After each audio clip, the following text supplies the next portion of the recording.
Magandang hapon, narito ang update ukol sa minomonitor natin na si Bagyong Tino na may international name na Calmegi.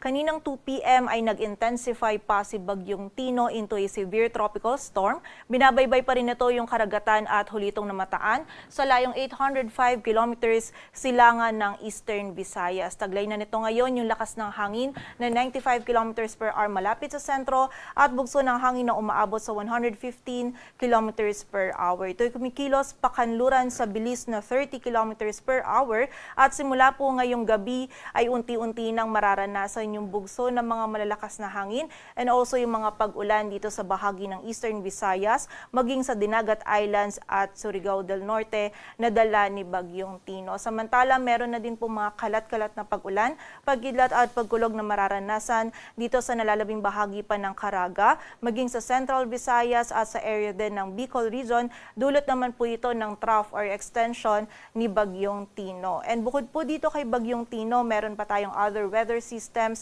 na nagdudulot din ng mga pag-ulan sa malaking bahagi po ng Luzon. Nakakaapekto pa rin yung shear line dito sa may silangan ng Northern Luzon kung saan magdadala pa rin po ito ng mga kalat-kalat na pag-ulan, pagkilat at pagkulog sa Isabela, Aurora at Quezon. Samantala, ang amihan naman ay nakakaapekto pa rin sa nalalabing bahagi ng Northern Luzon.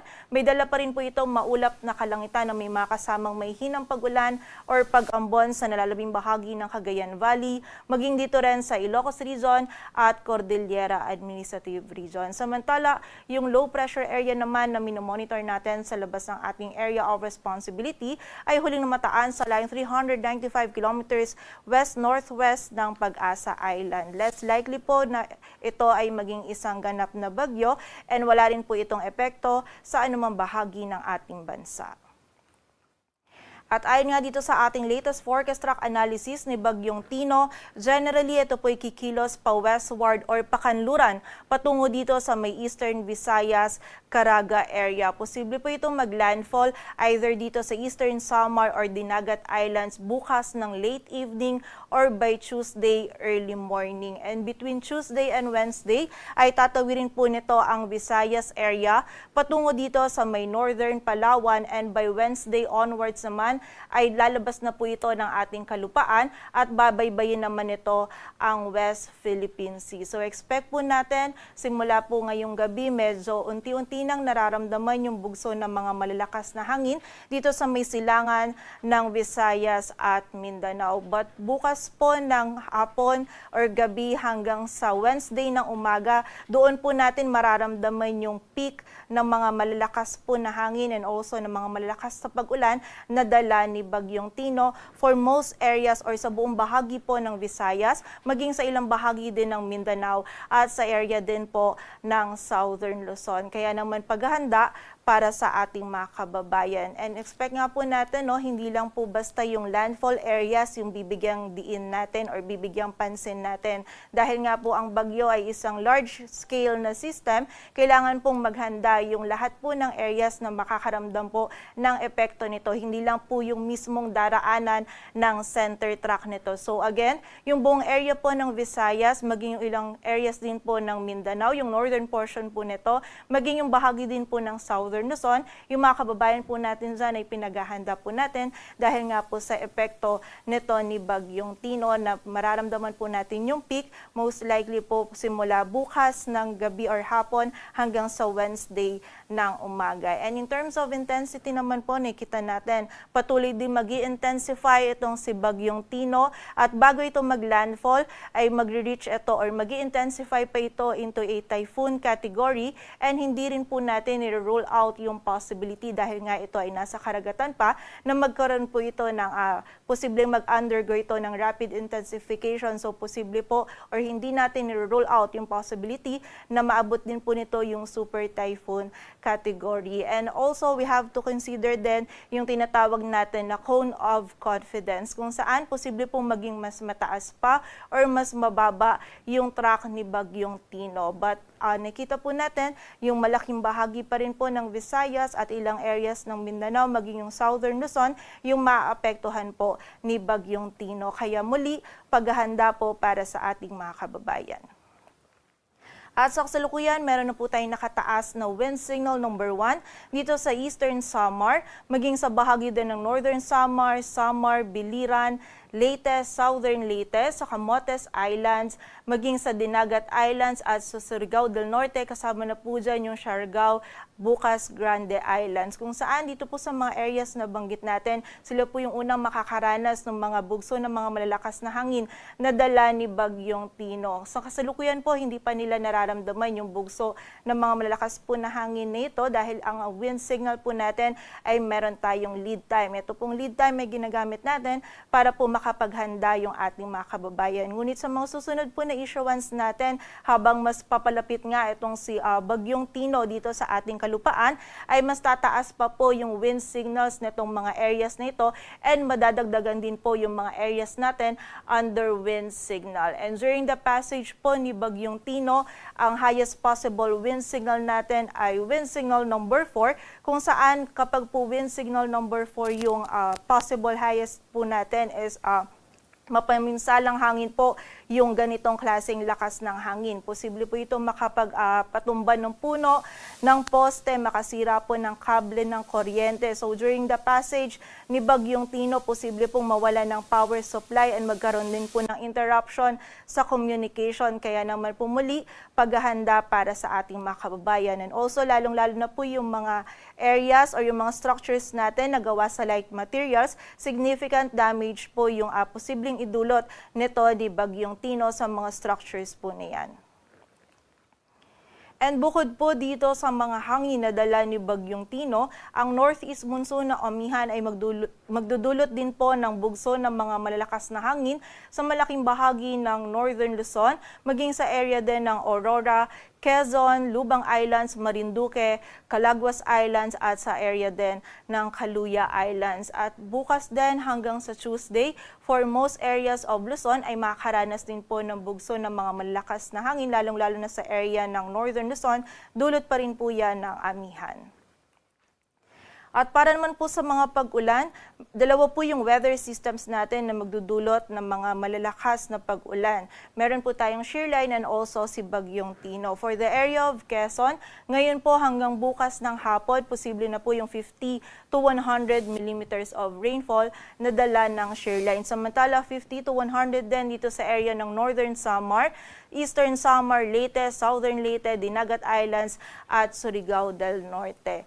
And bukas naman po ng hapon hanggang sa Tuesday ng hapon, mas malaking areas na po yung makakaranas ng mga pinakamalalakas po na ulan na dala ng shear line at ni Bagyong Tino. Posible po yung 100 to 200 millimeters of rainfall dito sa may Capiz, Iloilo, Guimaras, Negros Occidental, maging dito din sa Cebu, Bohol, sa buong bahagi po ng Eastern Visayas, maging sa area din ng Dinagat Islands, Surigao del Norte at Agusan del Norte. Samantala, 50 to 100 millimeters of rainfall naman dito sa area ng Camiguin, Misamis Oriental, Bukidnon, Agusan del Sur, Surigao del Sur, for the rest of Visayas, maging dito din po sa area ng Bicol Region, sa Quezon, Aurora, Isabela, maging dito din sa Marinduque, Oriental Mindoro at Romblon, maging sa Aklan at Antique. And by Tuesday afternoon naman to Wednesday afternoon, meron pa rin po tayong mararanasan ng mga malalakas na pag-ulan sa malaking bahagi pa rin ng ating bansa. 100 to 200 millimeters of rainfall pa rin po dito sa area ng Aklan, Antique, Capiz, Iloilo, Guimaras, Negros Occidental, maging sa bahagi din ng Cebu. Samantala, 50 to 100 naman dito sa Occidental Mindoro, sa area ng Bicol Region or malaking bahagi ng Bicol Region. Dito din sa may Biliran, Leyte, sa bahagi ng Bohol, dito sa may Southern Leyte, at sa malaking bahagi din po ng Mindanao, and also dito din sa area ng Quezon, Aurora, Isabela at Cagayan. Both dulot po ito ng Bagyong Tino and also ng shear line. Kaya naman po pag-iingat para sa ating mga kababayan dahil magiging mataas yung banta ng mga pagbaha at pagguho ng lupa, lalong-lalo na po dito sa malaking area ng Visayas at ilang bahagi pa ng Southern Luzon. Samantala, meron din po tayong high risk ng storm surge sa mga coastal localities ng Visayas. more than 3 meters po yung possible sa area ng Eastern Samar. Samantala 2.1 to 3 meters naman yung sa Dinagat Islands, Eastern Samar, maging sa bahagi din po ng Leyte, Northern Samar, Samar at Surigao del Norte. Samantala 1 to 2 meters naman sa Agusan del Norte, Biliran, Bohol, Camiguin, Capiz, Cebu sa area din ng Guimaras, Iloilo, Leyte, Masbate, Misamis Oriental, sa Negros Occidental, Negros Oriental, Northern Samar, Samar, Siquijor, Sorsogon, Southern Leyte, Surigao del Norte at Surigao del Sur, kung saan kapag meron po tayong risk ng storm surge, suspended po yung kahit anong marine activities gaya po ng pangingisda, paglalakbay dagat, paglangoy, at yung mga kababayan po natin na nakatira malapit sa mga low-lying areas or sa mga coastal areas, ina-advise po natin na sila ay lumikas sa mas mataas na lugar. Samantala, para naman po sa lagay pa ng ating coastal areas, napakaalon po yung ina-expect natin for the next 24 hours dito sa area ng seaboard ng Eastern Samar, sa northern eastern seaboards din ng Siargao and Bukas Grande Islands, maging sa eastern seaboard ng Northern Samar. Samantala, for the rest naman po or remaining northern at eastern seaboards ng Luzon, maging sa remaining eastern seaboards ng Visayas, ay magiging maalon din po yung ating karagatan. And na-expect po natin, posibleng mamayang gabi or bukas ng umaga ay mag-raise na din po tayo ng gale warning sa eastern seaboard ng Eastern Visayas at Caraga area. At narito naman po yung ilan sa mga paalala para po sa paghahanda natin sa paglapit po or sa magiging epekto ni Bagyong Tino dito po sa ating bansa. Una, makinig po tayo ng balita at mag-monitor ng updates galing po sa DOST Pag-asa. Pangalawa, magkaroon tayo ng community or family plan. Makipag-ugnayan po tayo sa ating mga LGU and also alamin po natin yung mga planong paglikas. Within the family naman po, kung maaari magtalaga po tayo ng ating mga contact person or isave po natin yung mga emergency hotlines kung sakaling kailanganin po natin sila sa paghingi ng tulong. And also, sa ngayon pa nga lang po, ay suriin na natin yung ating mga kabahayan at kung maaari po ay kumpunuhin natin yung mga may hinang parte po ng ating bahay na maaari pong masira ng mga malalakas na hangin na dala ni Bagyong Tino. And also, ilikas din po natin sa safe na lugar yung mga alaga po nating hayop. And next naman po is maghanda tayo ng emergency kit. Maghanda po tayo ng go bag kung saan doon po nakalagay yung mga pangunahing pangangailangan po ng ating pamilya gaya po ng mga gamot and also yung mga flashlights at iba pa pong pangunahing pangangailangan. Samantala, ikaapat naman ay lumikas po tayo sa itinakdang evacuation center and muli po makipag-ugnayan tayo sa ating mga LGU para sa mga aksyon na kailangan nating gawin para sa ating kaligtasan. At yan po muna ang latest dito sa Weather Forecasting Center ng Pag-asa. Grace Castañeda, magandang hapon po.